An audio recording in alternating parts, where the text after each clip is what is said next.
대통령 생각은 그런 것 같아요. 보안 수사권은 절대 안 된다. 혹은 보안 수사권은 반드시 필요하다.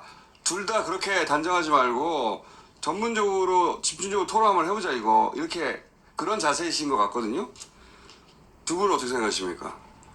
우선 검찰 출신으로서. 이제 보안사건은 기본적으로 폐지하는 것이, 그러니까 보안사건을 인정하지 않는 것이 수사기소 분리의 대원칙에 맞습니다. 수사권을 안 줘야 되니까. 그렇죠. 그것은 너무나 대원칙에 맞는 거고, 실제로 이제 대통령께서 그렇게 말씀하신 것은 바람직한 방안을 생각해보자. 이런 취지이시고, 저는 이렇게 열려 있는 자세로 우리 모두가 그 부분에 대해서 바람직한 방안을 도출해야 된다고 생각하는데, 보안수사권을 검찰에 지금 남겨두게 되면, 지금 공소청 검사와 그 직접 수사, 그러니까 보안 수사를 하는 수사 인력이 남습니다. 그렇겠죠. 이 보안 수사권 자체가 과거에 검찰 수사권 그 축소 그 법안 진행 과정에서 등과 같은 역할을 할 한동훈의 등 집어넣어. 네. 등과 같은 역할을 해서 이것이 무한히 확대될 수가 있는 겁니다. 이 보안 수사라는 이유로. 원래 이제 요거로 제한하려고 했는데 그 뒤에 등자를 하나 붙이는 바람에 그렇습니다. 그 외 모든 걸 다 하는 걸로 바꿔버렸죠. 그래서 지금 모든 대통령 명예훼손 수사도 직접 수사한 거 아닙니까? 윤석열 정부에서. 그래서 이 보안 수사권을 검찰에 공소청에 남겨두는 것은 그런 문제점이 크다. 그러니까 그런 문제점에 대해서 우리가 인식하고 그러면 이것을 남겨두지 않을 경우에 어떤 대안이 있는가를 생각해 보면 충분히 대안을 마련할 수 있다. 보안 수사 요구를 통해서 그 부분은 해결이 될 수 있다고 생각을 하거든요. 그래서 저는 그 검찰에 더 이상 수사 인력을 남겨두지 않는 것이 이 수사기소 그 원칙에 부합한다. 저는 그렇게 생각합니다. 그렇게 남겨두면 선택적 보복 수사, 선택적 봐주기 수사를 보안 수사라는 형식으로 계속하게 될 가능성이 높죠. 보안이 등이 되는 거죠. 그렇게 되는 거죠. 그래서 그냥 수사권이 되는 거죠. 보안 수사권이 빼고. 되는 거죠. 네. 저희 법사위에서 이 부분에 대해서 저랑 아주 의견이 제일 잘 맞는 의원님이신데 저도 거의 같은 의견이고요. 대통령께서는 국정운영 총책임자이시니까 그렇게 다양한 의견 듣고 토론하고 냉정하게 결정하자라고 말씀하시는 건 저는 당연히 그렇게 말씀하셔야 된다고 대통령은 봐요. 또 그런 생각이 있으신 것 같아요. 아, 이재명 검찰의 피해자니까 저 심리적 바이어스 걸려가지고 한쪽으로 몰아갈 것이다. 거기에 대해서 그거 아닙니다. 네. 라는 의미로 그 말을 하신 것 같아요. 그럴 수 네. 있죠. 하여튼 그렇더라도 저는 이제 보안 수사권 남겨두면 안 된다라는 입장에서 뭐 토론을 해야 되는 상황이니까 말씀을 드려보면 해외 사례를 보면 될 것 같아요. 해외는 외국은 어떻게 하고 있나? 사실 그러니까. 그렇잖아요. 외국은 그러면 검사가 직접 보안 수사 안 하면 나라가 망했을까? 아닙니다. 외국은요 대부분 보안 수사 요구로 처리하고 요구? 검사가 직접 수사하지 않기 때문에 보안 수사도 경찰, 수사기관이 다 합니다. 보안 수사를 요구하거나 보안 수사를 위촉하거나 이런 방식으로 해요. 그러니까 검사가 자기 휘하에 수사 요원들을 데리고 있지 않다는 거죠. 전혀 데리고 있지 네. 않고요. 그 외국에 이제 드라마 같은 데 보시면 막 그 경찰하고 이렇게 검사하고 서로 얘기하면서 싸우죠. 뭐는 더 해야 되고 조금 더 해야 이렇게 하면 되고. 영장 못 내죠. 근데 서로 굉장히 협력이 잘 돼요. 지금도 보안 수사를 통해서 검사가 뭘 많이 하는 것 같지만 사실상 그 보안 수사를 통해 가지고 검사들이 수사를 많이 하고 있는 것은 아닙니다. 보안 수사 요구도 사실상 제가 통계를 확인해 보니까 9% 정도 돼요. 그러니까 실제로 경찰에서 수사해 오는 것들이 대부분 검찰에서 그 기소하는 형식으로 이렇게 가는 거예요. 그러니까 보안 수사가 꼭 있어야만이 뭔가 실체를 제대로 발견할 수 있다라고 하는 주장은 검찰의 수사권을 남겨두겠다는 주장 중에 저는 그냥 하나의 그냥 주장일 뿐이라고 생각하고 그 보안 수사를 계속 그 남겨두게 되면은 지금 검찰과 똑같아요. 그러니까 수사청이라는 것은 실제로 검찰이 지금 직접 수사 비율이 한 1% 정도 돼요. 전체 형사 사건에서. 그럼 중수청은 1%만 가져가는 거예요. 그리고 검찰이 지금 공소청의 검사가 그대로 수사 인력을 가지고 지금 검찰과 똑같아지는 겁니다.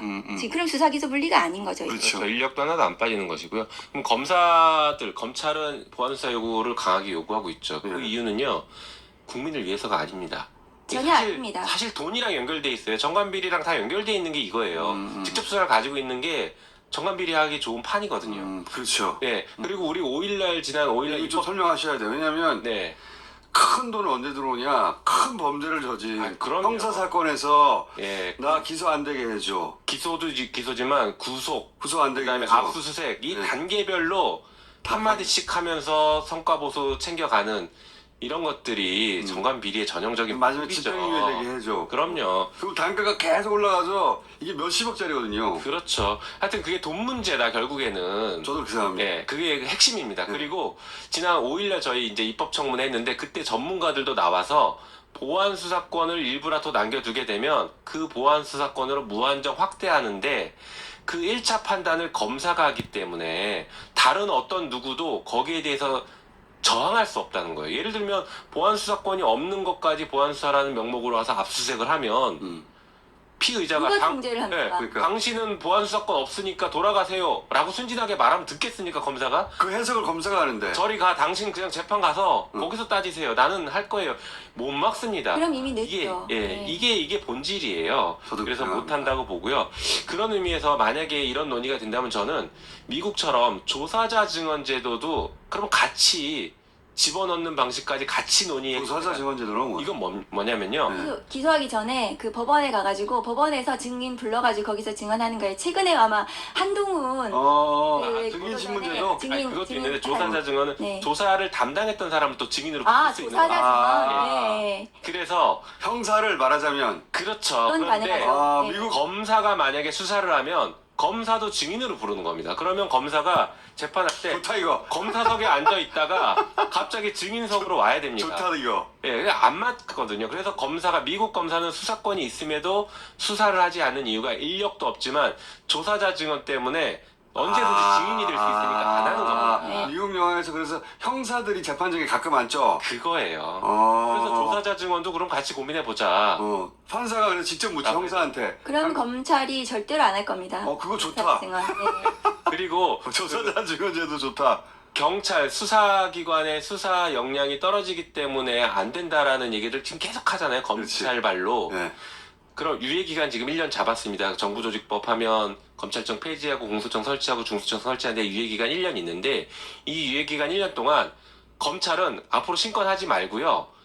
신권이 들어오면 경찰이 수사하는 것에 대해서 수사를 어떻게 할 수 있는지 이전하십시오. 노하우를 이전하는 시간으로 그 1년 유예기간을 쓰면 됩니다. 1년 너무 긴데. 저도 뭐 줄였으면 좋겠는데 정부에서 네, 1년 정한 거니까 해놨으니까. 1년 네. 이내에 안 돼? 1년? 어떻게 1년이에요? 하겠습니까? 1년 이내예요. 정부는 일단 1년으로 1년입니다. 발표를 네. 했으니 그걸 기준으로 하면 아직 법으로 그 발의된 건 아니죠? 1년. 아, 저 정부조직법에 이제 그렇게 네, 들어갈 넣겠다는 겁니다. 거죠. 그렇겠다는 거예요? 네. 1년하고 1년 이내는 전혀 다른 건데. 다르긴 하죠. 어쨌든 그 1년 내에 1년은 뭐 지금 정해진 것 같으니까요.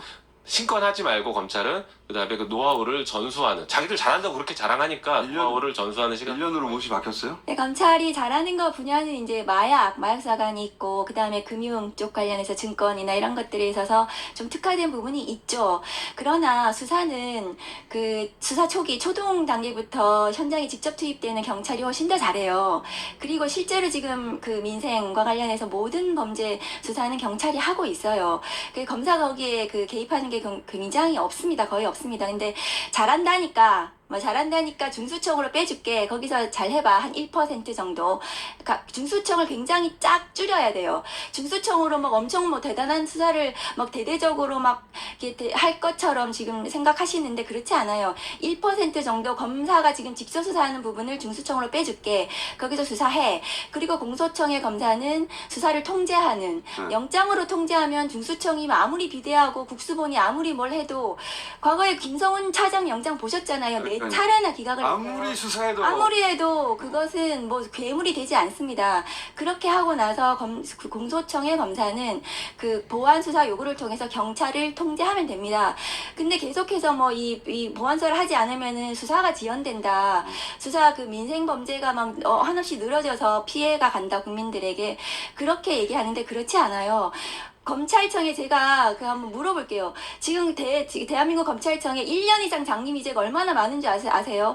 보안 수사를 한다는 명목으로 붙잡고 있는 자기들이 안 하고 있는 수사들이 너무 많아요. 보안 수사 한다는 이유로. 그러니까 자기들이 장기미제 방치하는 거는 수사 지연이 아니고 경찰에 보안사 요구해가지고 늘어질 거라고 계속 국민을 겁주면 안 된다. 그렇게 하지 않고 수사기소 분리를 해야 된다. 자기들 중요한 그 장사거리가 사라지는 게 싫은 거 아니야? 그리고 자기 권력이 사라지는 게. 그럼요. 네. 그게 핵심이죠. 자.